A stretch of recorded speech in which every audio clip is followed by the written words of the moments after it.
यहाँ आपको अपडेट करेंगे। सिंध टेक्स्ट बुक बोर्ड की किताबों की प्राइवेट पब्लिशर्स की जानिब से अशात न होने के बाइस कराची समेत सिंध भर में 73 लाख तलबा निसाबी किताबों से महरूम हैं।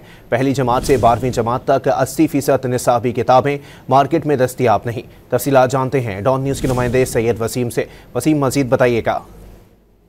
जी बिल्कुल, सिंध में जो टेक्स्ट बुक बोर्ड है, सिंध टेक्स्ट बुक बोर्ड, उसकी जानिब से सरकारी स्कूलों के तलबा को तो जो तालीमी सेशन के आगाज पर मुफ्त कुतुब की फराहमी की जानी थी वो तो कर दी गई, लेकिन मजमूई तौर पर कराची समेत सिंध भर में 1,47,00,000 तलबा हैं, जिनमें से अगर हम 47 लाख तलबा जिनको मुफ्त कुतुब जो है वो फराहम कर भी दी गई हैं, तो 73 लाख तलबा जो हैं वो अभी इन कुतुब से महरूम हैं, क्योंकि जो प्राइवेट पब्लिशर्स हैं जिनको सिंध टेक्स्ट बुक बोर्ड की जानिब से किताबों की तबाद के लिए, इशात के लिए पैसे दिए जाते हैं और उनसे जो है वो ये काम लिया जाता है, उनकी जानिब से ये कुतुब की जो है वो फराहमी नहीं की जा सकी है। और कराची समेत सिंध भर में तो लगभग 73 लाख यानी कि 73 लाख तलबा जो है वो कुतुब से महरूम है।